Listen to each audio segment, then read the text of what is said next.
कहा जाता है अपने जीवन का फैसला कभी भी दूसरों के भरोसे मत ले। कभी भी, ये बात हमेशा याद रखिएगा। अपने जीवन का फैसला कभी भी दूसरों की सोच पर मत लेना, क्योंकि वो 2 दिन 4 दिन ज्यादा से ज्यादा 10 दिन बात करेंगे, पर उस फैसले को आपको जिंदगी भर ढोना पड़ेगा, जिंदगी भर। तो अपने जीवन का रिमोट कंट्रोल अपने हाथ में लीजिए। किसी के बोलने से आप पर असर नहीं होना चाहिए। भगवान ने बुद्धि दी है ना, दी है कि नहीं? क्या उस समय भी कहीं और थे हम? बताइए। भगवान कहेंगे, ऊपर जाकर कहोगे भगवान हम तो कर रहे थे पर उसने ये कह दिया, उसने वो कह दिया। भगवान कहेंगे मैंने तुमको भी तो दिया था कुछ सोचने को, कि अपने चीज अपने दिमाग से सोचो, कि दूसरों के दिमाग से चलना था, तो मैं तुमको देता ही नहीं ऊपर से कुछ। अगर दूसरों के ही बोले बोले अपनी जिंदगी जीनी थी, एक बात खुद सोचिए, अगर भगवान चाहते कि हम दूसरों के बोले बोले जीवन जिए तो भगवान ये क्यों देते हमको? नहीं, पशुओं के पास तो नहीं है ना सोचने समझने की शक्ति, हमारे पास है। क्यों दी भगवान ने? कुछ नया करने। जरूरी नहीं जो हर कोई कह रहा है वही करते रहो, वही करते रहो, जियो करो मर जाओ। भगवान कहें क्या अलग किया? सब चीज एक ही करना था, तुमको पशु ही बनाता मैं। ये सोचिए, ये सोचने वाली बात है कि नहीं बताइए? अगर उनको सब कुछ वैसे ही तो ये क्यों देते हमको? दिमाग देने का अर्थ है कि उन्होंने हमको सोचने समझने की शक्ति दी है, कि तुम सोचो क्या सही है क्या गलत है। तो इसीलिए अपने जीवन का रिमोट कंट्रोल अपने हाथ में लीजिए। काफी समझदार है आप।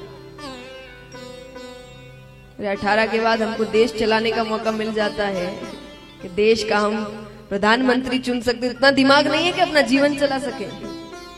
देश कौन चलाएगा ये चुन सकते हैं, पर हम कैसे चलेंगे उतना नहीं पता हमको। तो इसीलिए आनंद यानी अपने अंदर के आनंद को पहचानो। सबके अंदर भगवान बैठे हैं, सबके अंदर, हर व्यक्ति के अंदर भगवान है। इसलिए तो कहते किसी झगड़ा करने से पहले ये सोचो कि भगवान तो उसके अंदर भी है। तो बुराई को खत्म करना है, व्यक्ति को थोड़ी खत्म करना है। तो आनंद यानी अपने अंदर के आनंद को पहचानो। आपकी आत्मा क्या कहती है, क्या समझाती है आपको? क्योंकि आत्मा यानी वो भगवान की आवाज होती है। और तापत्रय विनाशाय श्री कृष्णाय वयम नमः। 3 तरह के ताप बताए गए हैं, दैहिक, दैविक और भौतिक। अगर भगवान की कृपा हो तो तीनों तरह के तापों से हमें मुक्त करते हैं। पर कृपा कैसे हो? कृपा कैसे हो?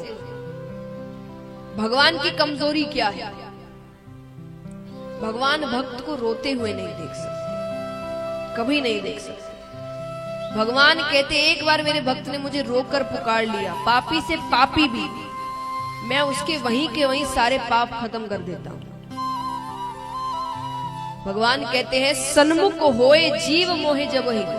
एक बार मेरे सामने आ जाए, वो कहे नाथ मैं आपका हूं, मैंने बड़ी बहुत गलतियां की है पर अब मैं आपका हूं। कि सन्मुख होए जीव मोहे जब ही, जन्म कोटि अदना सही तबही। उसी वक्त जन्मों जन्मों के करोड़ों पाप मैं वही खत्म कर देता हूं, एक बार मेरे पास आ जाए बस। तो भगवान को रोकर पुकार, ये भगवान की कमजोरी है। इस प्रकार भगवान का स्वरूप बताया गया। आइए अब कुछ कथाओं में प्रवेश करते हैं। शुकदेव जी के अवतार की कथा।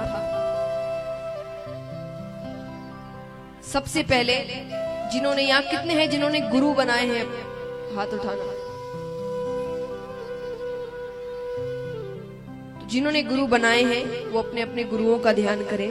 जिन्होंने नहीं बनाए वो भगवान का ध्यान करें और प्रार्थना ये करें कि उनको शुकदेव जी जैसे गुरु। उन्होंने 7 दिनों में भगवत प्राप्ति करवा दी थी, सिर्फ 7 दिनों में। आइए। गुरुर्ब्रह्मा गुरुर्विष्णु गुरुर्देवो महेश्वरा गुरुर्साक्षात् परब्रह्मा तस्मै श्री गुरवे नमः। तस्मै श्री गुरवे नमः।